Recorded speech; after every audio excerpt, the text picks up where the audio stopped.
The 1973 oil crisis was coming into a big year in American history, with direct U.S. involvement in Vietnam ending to scandals erupting with President Nixon.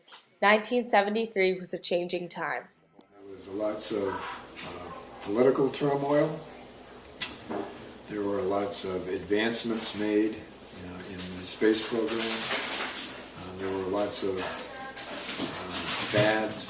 With all of this, in October 1973, the United States began to experience the Arab oil embargo, also known as the 1973 oil crisis. A company called Aramco, which was the Arabian version of the U.S.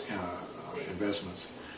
And they just, without telling anybody, decided that they were going to increase the price of crude oil tenfold. And what it did is it put certain areas of the United States and a large section of Europe in an economic crisis. The Middle East war produced developments all over the world today. The oil-producing countries of the Arab world decided to use their oil as a political weapon. They will reduce oil production by 5% a month until the Israelis withdraw from occupied territories. If the Arab countries keep that pledge, it would reduce their production by almost 50% in 1 year.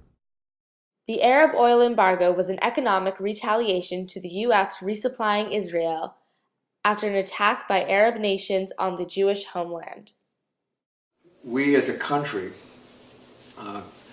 didn't have enough oil in reserve and to make enough gasoline to run the automobiles.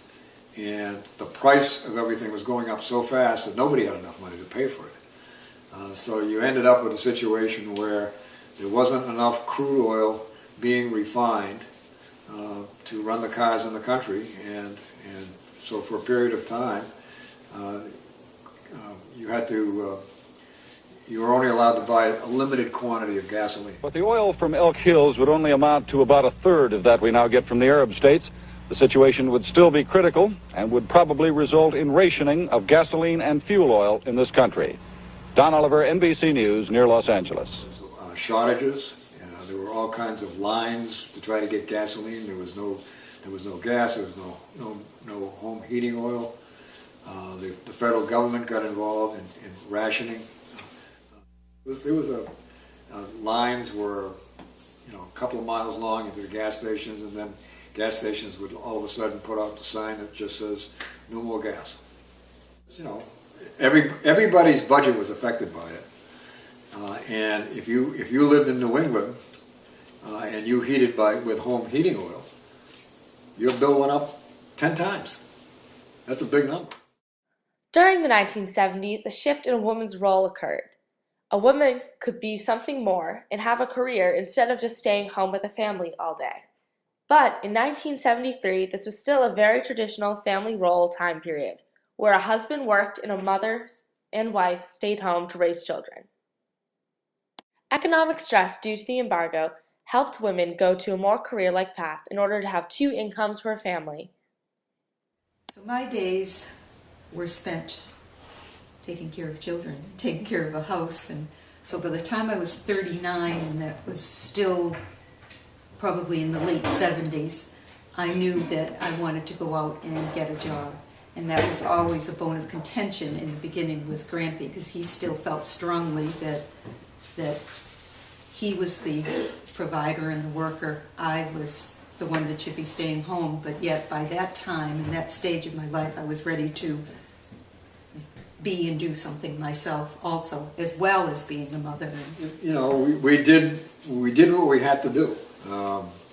I don't remember specifically going without food. I do remember specifically of being very careful on where we drove, because there was a certain amount of gasoline we could get, and that was it. So when you ran out of gas, there was no going to the gas station and getting more gas.